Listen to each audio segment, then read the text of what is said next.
Hello, this is Brad Wiseman. You're listening to Real Estate and You. Today, we have a special guest. We have somebody I met a long time ago and did actually a video show with this guy. And, you know, the reason I brought him in is, his name's Brad, by the way, which is just an amazing name if you're asking me. But I brought him in because a lot of times people have questions about landscaping and what to do this time of the year. So I thought, who should I go to but none other than the experts from Newcastle Lawn and Landscape. And Brad Stephenson is here in the studio with me, and we're going to pick your brain, dude. How you doing? I'm doing well. Doing well. How are you doing? I'm doing great, man. Doing really well. Thank you. You too. And you know, a lot has changed since last time we did a show. Yeah. You are now part of the ownership of Newcastle. Yeah. So when we did the last show, I was just working in the field. So now I'm 50% owner with Brian Kukero. Brian Wise retired, and that's amazing. Yeah, we're still growing, still going, and got a lot of good people. And I'm very happy for you. Very happy for you because you know, I know you work really hard, and I know everybody on your team works very hard. I hear nothing but great things about Newcastle, and I just love seeing the success. I do miss seeing Brian Weiss around. Yeah. He still comes around. Oh, that's hunts and stuff. So yeah. He comes around. Oh, that's good, and I hope he's doing well. I do see him on Facebook with his wife Heather, and they're just wonderful people. Yeah, they really absolutely. are good people. Yep. So let's dive into the landscaping stuff, and you know, I every time I look at my yard this time of year, it just doesn't look good. And it's amazing, you know, there's so much to do. And a lot of times I have questions on when to do it. You know, so one of the first things I want to talk about is, you know, what about the grasses? Those high, do they still call them pampas grass? The pampas is. I didn't is call you a variety. pampas ass, just so you know. Yeah, I'd say pampas grass, whatever it's it called. Won't be the first time. Yeah, I'm sure your wife probably calls you that a lot. But so basically, those big tall grasses that grow like crazy. Yep. When do you cut them back? So usually in the fall, you're cutting them back. Now, Okay. So there are some grasses that still give you some character through the winter that will stay upright. Some Carl Forrester grasses, that's miscanthus, will stay up. Okay. But now's the time, because the biggest thing, you want to start cutting them back now before they get green. Yeah, there's going to be new growth coming. I mean, heck, I'd have my windows down on the way here. I'm sweating in this vest, but I want to look like you. Well, of course, yes. It's a Brad vest thing. Yeah. Wear my glasses. Yeah, exactly. Hey, I got a pair if you need some.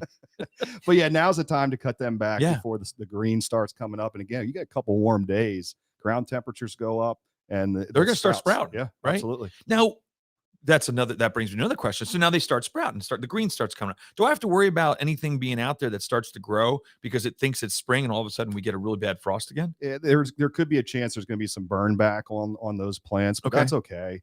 And another thing too with grasses right now, they do have rings and grates that you can put in the ground. Now the ground was a little frozen. I don't know, depending on where you live. Yes, it has been. I live up in Warnersville. I just moved there. Yeah. And it's like a tundra. The snow has not melted. It's still I'm from Warnersville area, so I understand that. Yeah, I get it. It's different. It is different. It's different. Depressing. It's a nice area though. It is, but it's depressing. It's depressing. Why do you think I am the way I am? I have to do a podcast show just to have fun. And everybody's like, this is not fun. But yes, so the grasses and stuff. So the next thing then, so when do we start calling you to come out and start doing your thing? Usually our start time is the middle of March. I mean, that's when, you know, you want to cut some, we'll talk about them, but cutting edges into grass and stuff. You don't want to go too early because if you get some rain, the edges start rolling over and you don't have that nice clean edge. But really mid-March is when we start rolling. In history, March 23rd is usually like the last chance of snow. Right. After that, March 23rd. There's actually a date. Well, it's my date. Okay, that's interesting though. That's actually pretty cool because you know you're probably about right. If we do get a snow in March, it's usually going to be it's going to go away quick. Yeah. Yeah. And the sun's high, it'll melt. But that's kind of like all right, the 23rd. That's when we're full bore. Bring everybody in. Let's go. You might have some late March snows or April, but you know, you got to get things going. Okay. So now I forgot, let's just say hypothetically, I forgot to trim my weeping cherry. Mm-hmm. And I know we have a picture of this actually to show. A weeping cherry, I forgot to trim it back in the fall. Is it okay yet to still trim that back? Yeah, really through the winter, and that's a Japanese maple. Japanese. What I say, Chinese. Weeping cherry. That's all right. It's Japanese. It's a Far East maple. I don't even know what to say. So the reason why I brought this picture with me is now's the time to trim branches back. Japanese maples will put on 4 or 5 inches of growth, and you can see from that picture that's already grown into the windows. Now's the time to cut some things back and make some selective cuts. You don't want to top a tree, but make some selective cuts to bring it away from the building. Yeah. And that way there's circulation, there's air circulation with the building. There's no rot there. Yeah. But with the leaves on, you're not going to see it. And it's going to be hard to get in there and make some good cuts. But it's okay yet. We're good. Absolutely. Yet to do we'll that. trim through the winter. Okay. So tree trimming through the winter is actually the time to do it. When do we hurt it? When do we hurt a tree? So after it buds out and pushes, okay, then you should probably wait until it hardens. So leaves are starting to come out, and it's just starting to get its thing going. Yeah. That's when it's probably it'll stress out. It'll stress out. So late fall, winter is really the best time. It doesn't mean you can't. Okay. But if you are trimming a tree, you don't want to take off more than 25% of the canopy. Okay. Or else you could possibly kill the tree. Yeah. And I have a couple trees actually now that are actually they're flowering pears, I believe. They're in the front of my yard. They've been hit by something. Okay. And I don't know if that's normal in this area, but the leaves are drying up real quick, like in the summer. I might butcher this, but it may be anthracnose. Oh, well, this sounds fun. Is there antibiotics for this? Have you had it long? Is what I want to know. How long have you had this? Really? It's a is it contagious? 6-week course is what you need to take. Okay. Okay. Good. Great. So there's something. There's a bacteria. Yes. There's something that will kill. Bacteria. It's fungus. There's all sorts of things that could be making the leaves brown. And a lot of times what we'll do is a fungicide. I need to have you come out. Yeah. So crab apples will be hit too. So if you have leaves falling off of crab apples through the year, usually it's a fungus. Okay. And we have to do 3 treatments in the spring to keep that from happening. Okay. And it has to be I think it's bud break. Okay. So once the bud breaks, that's when you spray them. Interesting. So let's go back into we were talking about the edging and things like that, and I think you have a picture that you wanted to show about what's the good things to do around this time of year. You said about edging the mulch and stuff. Do you see how good that turf looks though? I know it looks really good. Is that your yard? That's our shop. That's at your shop. That's nice. Very nice. Yeah. So thick turf, really important. That's with lawn applications. Just building that turf up. But you can see the edge of that bed there. Now it's a little bit early to cut that edge, but as soon as March 23rd ish, get in there and start cutting your edges. And again, along the walkways as well. If you have grass growing over your walkway now, cut that. You can cut that back. Okay, you can do it right now. Cutting that back. Okay. And then when you start trimming and mowing, you can keep that edge up. Yeah. As the grass grows. Gotcha. That's really cool. Awesome. So let's go. Speaking of mulch and all that stuff, I'm seeing people do less mulch or a mix of the river rock. Is it just an aesthetic look, or is there a reason for that, or is there benefits to the rock over the mulch? I'm not a big rock fan. So you're not a rock fan. No, what, more R&B or rap? Yeah. Okay, just checking. No, the rock. So I like the looks of it. Okay. The problem is around plants. It actually can hurt the plants because with stone, river stone, you're putting weed fabric down. Yep. And you're around the plants, and the weed fabric, you think, water can get right through it. It can, but it's going to halt that water getting through. There's get a lot more runoff.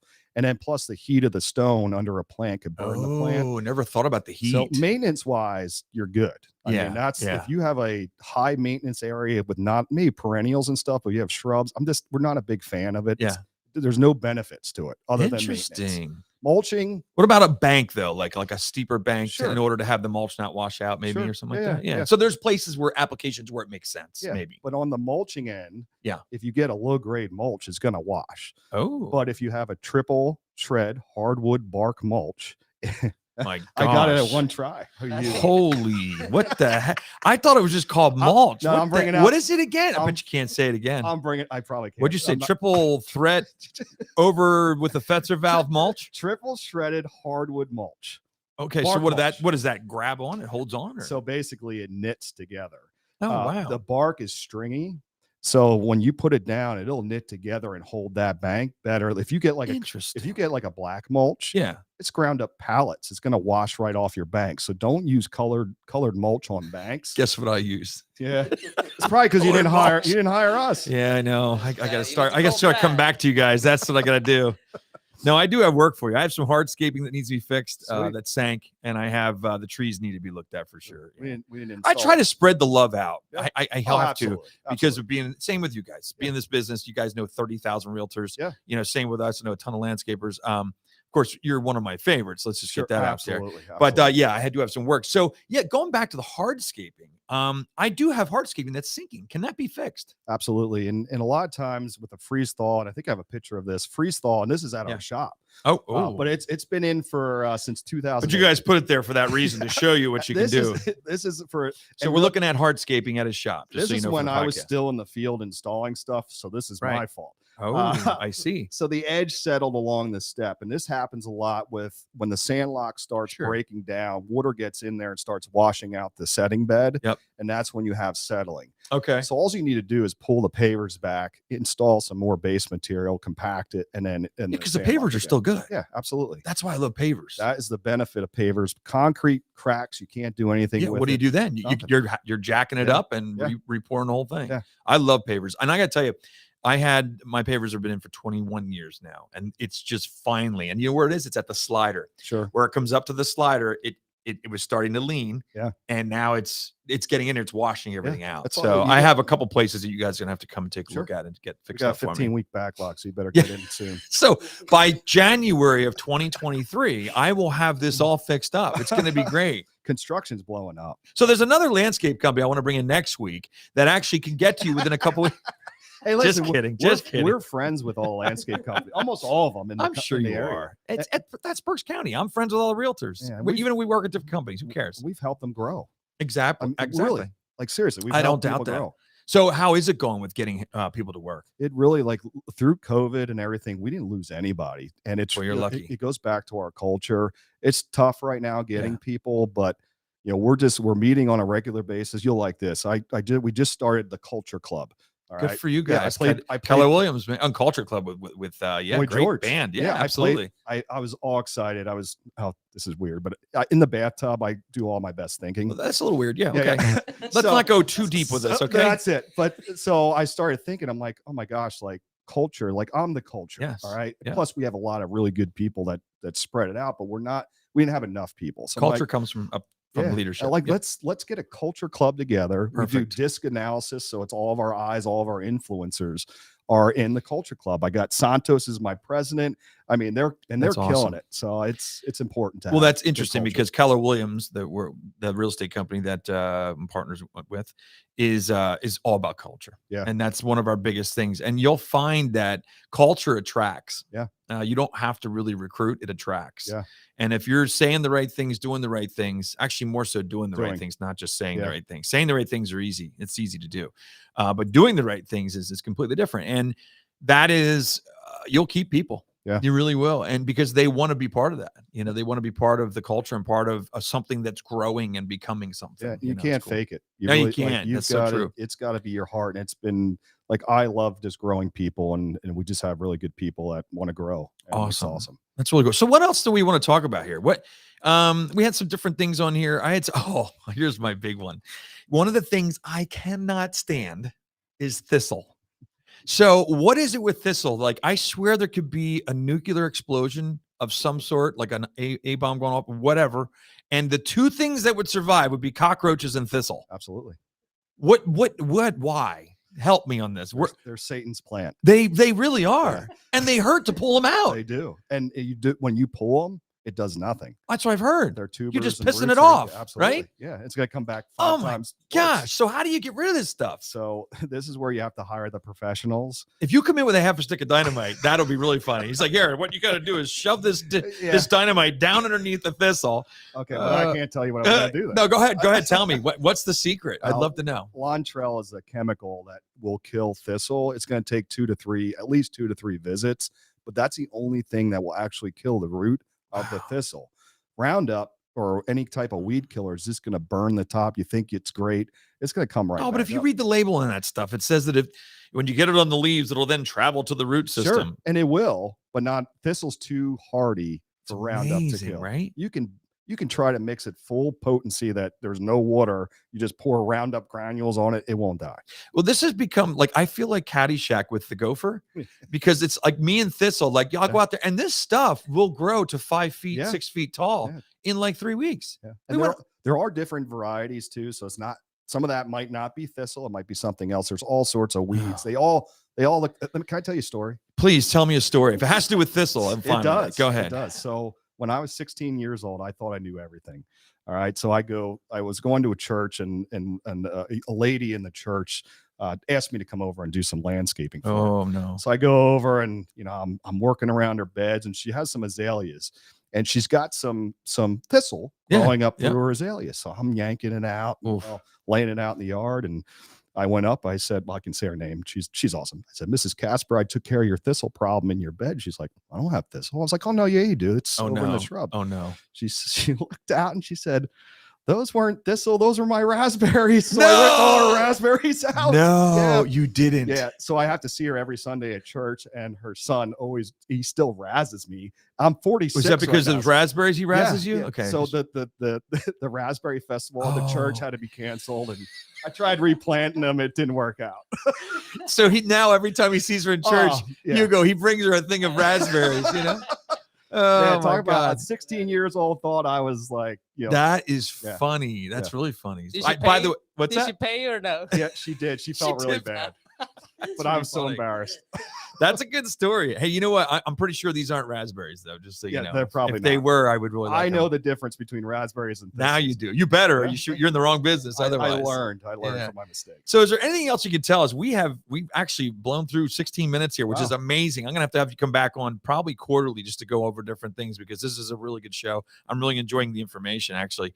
So, is there anything else we should know coming into coming out of winter, getting into that pre-springtime? Anything that you can think of that say, hey, don't forget to do this or whatever? Yeah, leaf debris right now is, again, any debris in the beds, get it out. Now's the time to look at drainage too. And I know when we did our show, I was talking about stucco and ground up against stucco and how the reverse drainage, if you're back draining towards your house. Yes. Now's the time to see that, because the shrubs are back, everything's kind of flat. You can see how your grade is.